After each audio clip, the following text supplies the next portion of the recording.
I'd like to introduce our next speaker, Dr. Jasmine Menant. Jasmine is a research officer at Neuroscience Research Australia. She's a conjoint lecturer at the Faculty of Medicine at the University of New South Wales as well. And she's got a background in exercise science and has done her PhD in applied physiology and biomechanics. And as part of her research, she has looked at understanding a lot of risk factors for falls in older people. And she has looked at sensory, cognitive, and neuromuscular factors contributing to postural stability, stepping, and gait in both community dwellers as well as clinical populations. And today she will share with us a research update on eyewear, footwear, and falls. Thank you.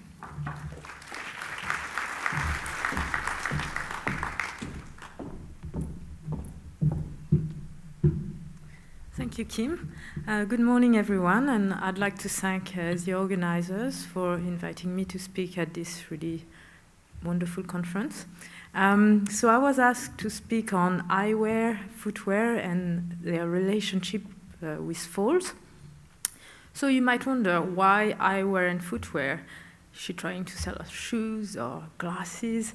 No, well, we know that eyewear and footwear, they're both items that are at the human environment interface, and they both modulate sensory input, so vision, touch, sensitivity at the plantar surface of the foot, and both modulate sensory input that contributes to postural control. So if you've got a well-fitted pair of shoes or a good prescription for your glasses, these will lead to optimal balance and will improve your function. However, things get bad if you get poor prescription or ill-fitted footwear, and this might lead to a detrimental consequence. This might lead to a fall. So what I'll do today is I'll talk first about eyewear and its relationship with falls and balance, and then I'll talk about footwear. The thing I should mention is the good news is that both of these fall risk factors are actually modifiable, so we can do something about those. So starting on with eyewear, we know that uncorrected refractive error is one of the most common causes of visual impairment in older people in the Occidental world. It was found that over 10% of Americans, older people, can only read from the bottom line up. However, the good news is with refracted corrections, we can improve this visual problem. So improving vision has been a major aim of some falls prevention intervention. And there was a study done by Professor Bob Cumming a few years ago around Sydney. What he looked at is trying to improve vision to prevent falls in frail older people. So he recruited about, I think it was 600 people, and the people in the intervention group were prescribed ophthalmic intervention, so visits to the optometrist, and 30% of the people in the intervention group were given a new pair of glasses or got their prescriptions updated. The main outcome measure in this study was falls, and as we can see on this graph in green, this is a rate of falls per month in the control group. Unfortunately, this study actually increased the rate of falls in the intervention group. Falls rate was increased by about 50%. So it was a very unexpected result. It wasn't the first aim of the study, and it was quite disappointing. This was a group of frail older people, and the authors started to wonder what happened. So they proposed some hypotheses as to why we got this unexpected result. One of them might have been that updating the glasses gave these older participants greater confidence to undertake activities, and as such, they exposed themselves to a higher risk of falls. Another one, which has been explored, is that older, frail people might need more time to adapt to an updated prescription or a new pair of glasses. Refraction changes and multifocal glasses have been shown to affect balance and gait in older people. And I'll go more into detail into those from now on. So, looking at lens magnification, there was an experimental study done in the UK not long ago, which looked at how magnifying the lens without altering the quality of the clarity of the image, so no blurring, just providing a lens magnification between -5% to up to +5%, how this affected gait when people are trying to negotiate a raised surface. So this was done in young people and in older people, but fit older people. And they found that when they looked at biomechanical measures of negotiating this raised surface, such as toe clearance or foot placement, they found that the changes in gait actually mirrored the lens magnification. So as people were given a 5% lens magnification, they saw the raised surface, it appeared to them as being higher, and they actually increased their toe clearance. And as this lens magnification of 5% was given, the raised surface also appeared closer, so they placed their foot closer to that surface. So this is interesting to look at these adaptive changes in gait, and this is quite important to provide counseling to people who get changes, updating their prescription and changes in the refractive error of their glasses, especially as we deal with frail older people.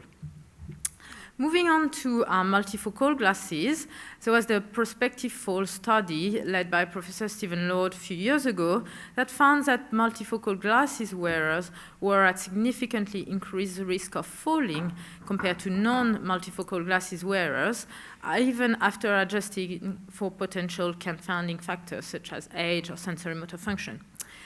So they try to provide some explanation for that, and there's a few mechanisms of action that can explain this.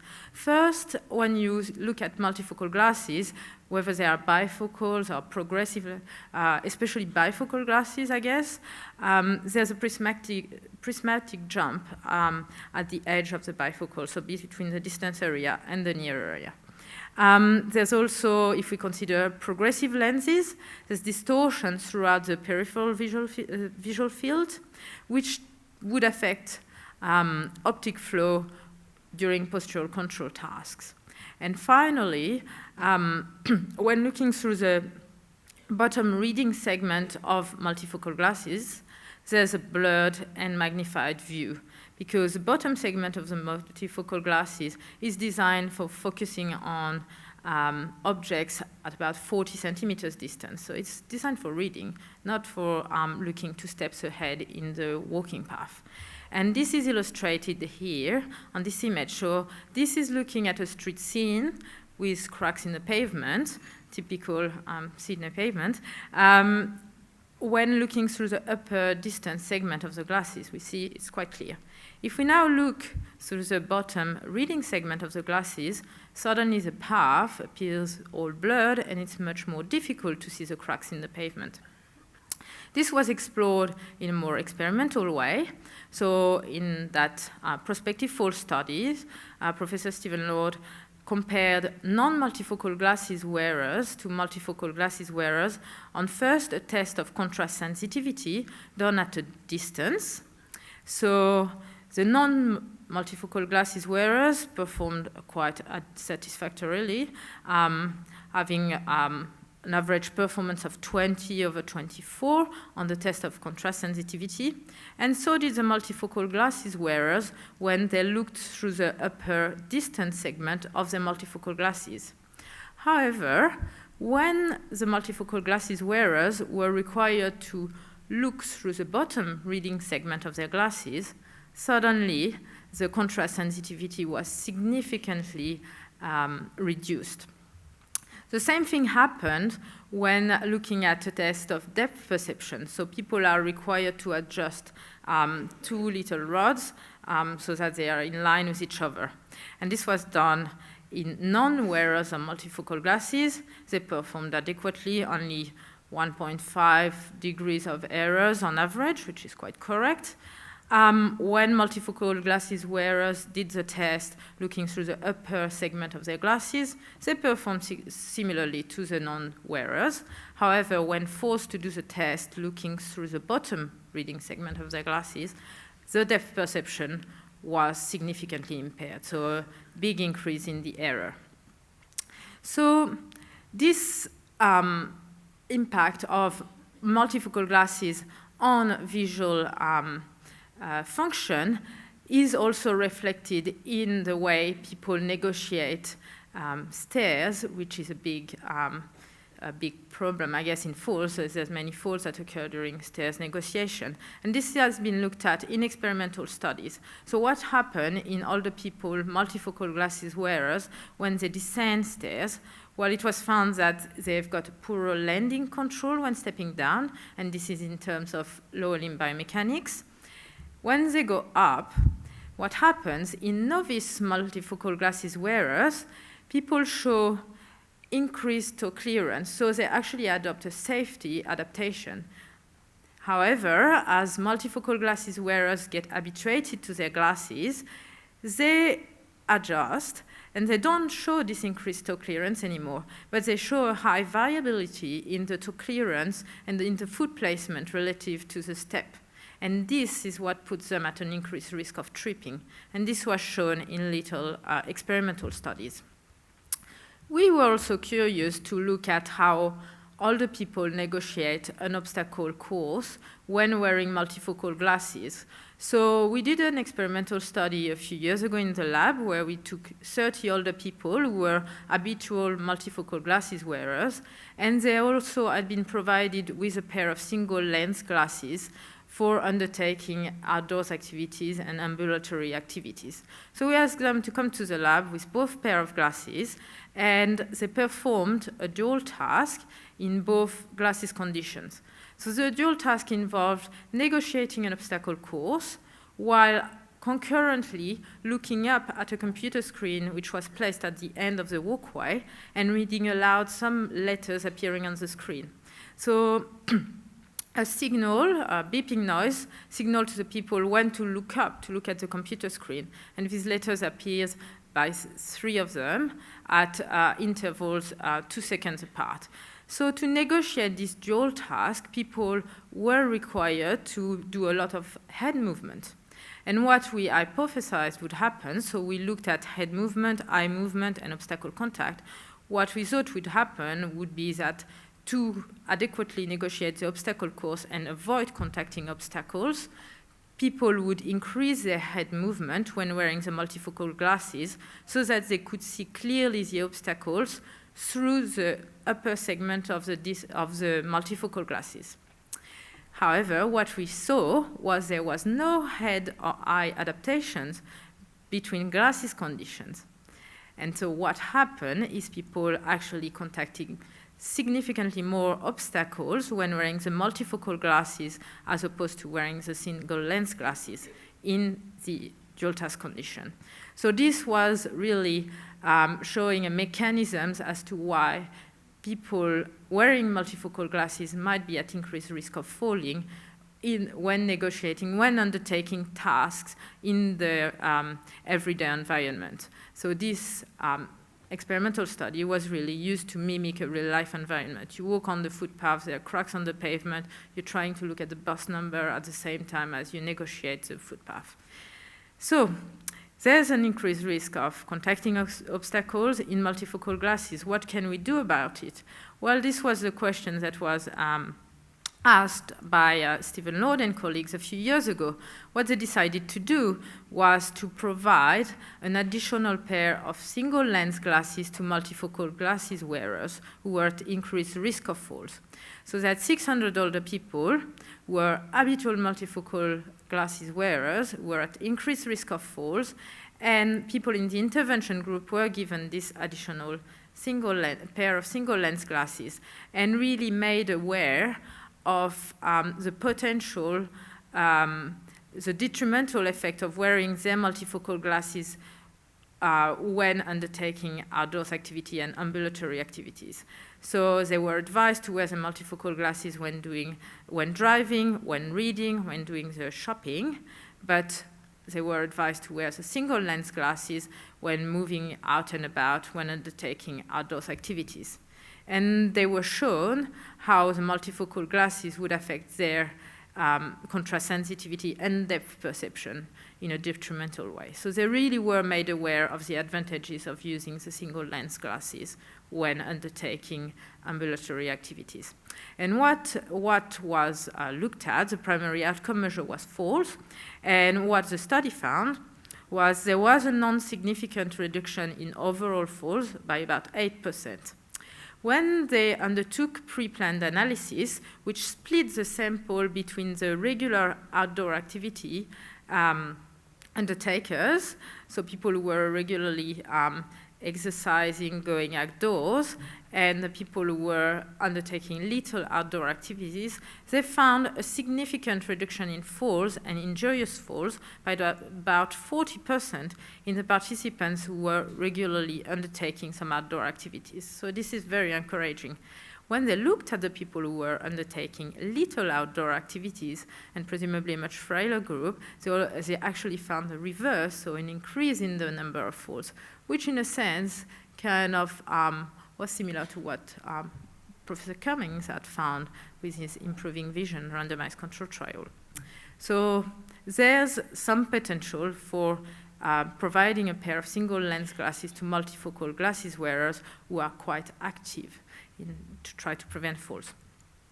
So now I'm going to provide you just with a few conclusion recommendations.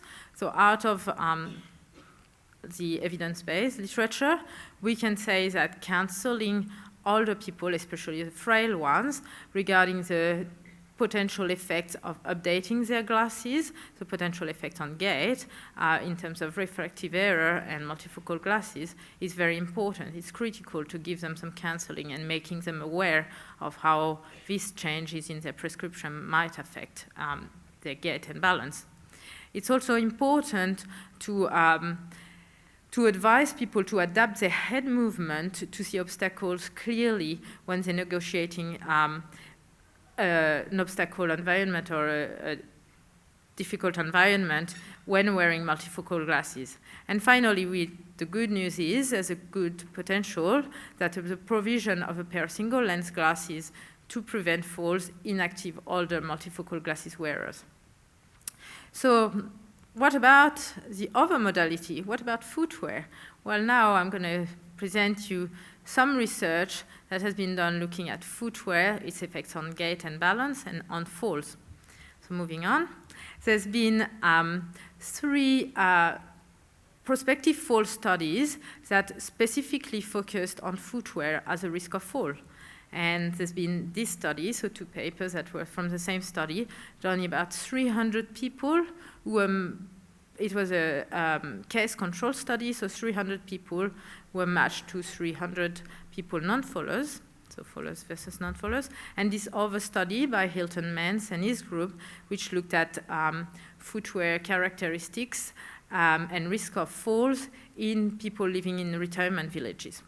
And what these 2 good prospective fall studies found is that heels greater than 2.5 centimeters, a reduced contact area, and being barefoot or in socks, all were features of footwear or types of footwear that significantly increased falls in older people, whether they were community dwellers or residential aged care dwellers. So first looking at how different characteristics of shoes might affect gait and balance. Well, until this was part of my PhD, and until the beginning of the year 2000, there had been very much some inconsistencies in the way studies looking at footwear had been conducted, for example, comparing barefoot conditions to a high heel to a pair of sneakers, not much a systematic way of comparing footwear on its effects on balance and gait. So what we did, we chose a standard shoe, which is the one shown on the picture, not very fashionable, I admit, and we modified it one feature at a time in a systematic manner, so that we ended up with 7 extra types of footwear, as you can see listed on this slide. First, we were interested to see how these different shoe features affected just balance in all the people. So we looked at balance using a test of postural sway, a test of leaning controlled balance, so coordinated stability, and a composite fall risk test, which is a choice stepping reaction test. We put these tests together in a composite way and looked at how the different shoes compared with the standard shoe. So what we found was the better shoes were the shoes with a hard sole, which would provide increased sensory feedback to the plantar sole of the foot, the shoe with a high collar, which might improve sensory feedback around the ankle. The worst shoes was a soft sole, which might be mechanically unstable and dampening sensory feedback to the plantar sole of the foot, and the elevated heel, which would be unstable, as you would know. We then went on looking at more ambulatory tasks and looked at balance when walking on an uneven surface. So what participants were required to do, we had 15 young and 15 older people, they were required to negotiate this uneven surface at their self-selected speed. What we looked at was lateral stability, so a measure of the distance between the projection of the center of mass and the outer edge of the shoe. The bigger this margin of stability was, and the worse balance was. And we found that looking at the different shoes, the shoe with a soft sole was detrimental to lateral stability when walking on this uneven surface. We also looked at foot control and rates of loading in the vertical and the anterior-posterior direction, and what we found was elevated heel shoes, as opposed to standard shoes, led to reduced rates of loading, suggesting that people were adopting a more cautious walking pattern when wearing the elevated heel shoe compared to wearing the standard shoe, which makes sense when you walk on this type of surfaces. We finally decided to look a bit more at a more type of sudden perturbation. We conducted a study looking at unexpected stopping when people walked on dry surfaces, uneven surfaces, and wet, slippery surfaces in the different type of shoes. And what we found was that people, when wearing the soft sole shoe, actually took significantly longer time to stop compared to when wearing the standard shoe. And this was presumably because the soft sole shoe was dampening the information provided to the plantar surface of the foot. And this had been also shown in different studies on gait by some colleagues overseas. So, based on our series of studies and some evidence that was already available at the time, we can provide some recommendation which are evidence-based regarding safe footwear for older people. And these are shown here on this slide. You don't have to wear this type of shoe, which is, as I said, probably not very fashionable. There's nicer shoes that still fit with the recommendations. But the important thing to remember is that these shoes should be well-fitted, comfortable, and also with materials that can be quite flexible to adjust for foot problems in older people. Moving on to indoor footwear, as we saw in the first slide looking at footwear, we saw that barefoot conditions and wearing socks were associated with an increased risk of falls. So we decided to ask the question whether non-slip socks were actually providing improved balance when walking on a potentially slippery surface. So we did a study looking at comparing barefoot conditions with standard sock conditions and non-slip or grip socks condition when older people undertook a test of timed up and go on some polished floorboards. This study was actually presented by Anna Hatton yesterday afternoon, so some of you might have heard the results. I'll just go briefly into it. So we compared these different footwear condition, or barefoot versus socks, and what we found when we looked at clinical measures of gait, such as the number of steps required to perform the timed up and go, the time to perform the timed up and go, and also kinematic measures, so more biomechanical measures of slip propensity, such as heel horizontal velocity, foot floor angle at heel strike.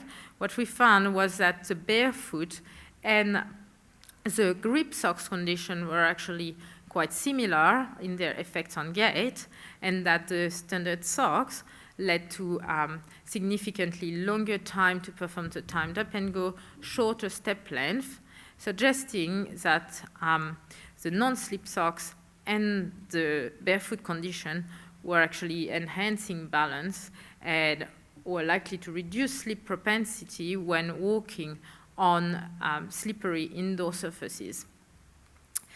Moving on to the effects that insoles and shoe orthoses might have on balance and gait, as they are common footwear interventions in older people.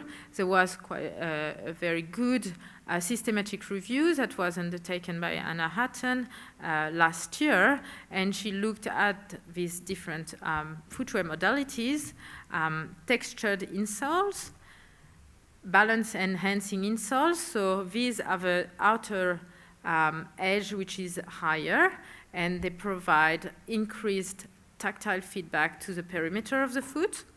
Vibrating insoles, not as practical given the leads associated with them, as you can see on the picture, and custom foot orthoses. And what was found in the systematic review was there was increasing levels of evidence when moving from textured insoles to custom foot orthoses. And so beneficial effects on balance during standing and walking were more evident in the custom foot orthoses as opposed to the textured insoles. So some potential for improving balance in the custom foot orthoses. What about looking at falls? Well, there's not been too many falls prevention intervention focusing solely on footwear, and this one is probably more relevant to our overseas visitors from Canada or the UK or maybe New Zealand, because it looked at a little device like a net to put over the footwear and to try to prevent falls during winter days, so icy or snowy days. It was a randomized control trial which was done in the USA in older people, and people in the intervention group were given this little elastic net device to put over their shoes. It's a bit like chains that you put on car tires, really. And what they found is that it actually helped to prevent or to reduce falls rate in the older people in the intervention group on days of ice and snow. So it was effective in that way, and a very simple device. Another bigger studies that was involving footwear was randomized control trial, which involved a multifaceted podiatry intervention, which was done a few years ago by Hilton Mans and his group in Melbourne. And what they did is they provided a podiatry intervention to older people who were at increased risk of falling and also at disabling foot pain. The intervention consisted of some foot and ankle exercises, and it also consisted of updating foot orthoses and providing some new footwear if needed. And what they found was a significant reduction in the falls rate in the intervention group. So this was the first multifaceted podiatry intervention that was conducted in an effort to prevent falls, and it did work. So very encouraging. So to conclude this talk on eyewear and footwear, I'll come up with few recommendations regarding footwear. So for optimal balance and falls prevention, older people should wear low heels shoes with firmer soles and probably a tread to prevent slips. Non-slip socks appear as a safe strategy for walking on dry, slippery indoor surfaces. There's a potential for custom foot orthoses to improve balance and gait in older people. And finally, a multifaceted podiatry intervention, which involves the provision of new footwear, was an effective falls prevention intervention in older people. Thank you very much, and I'd like to acknowledge the following people. Thank you.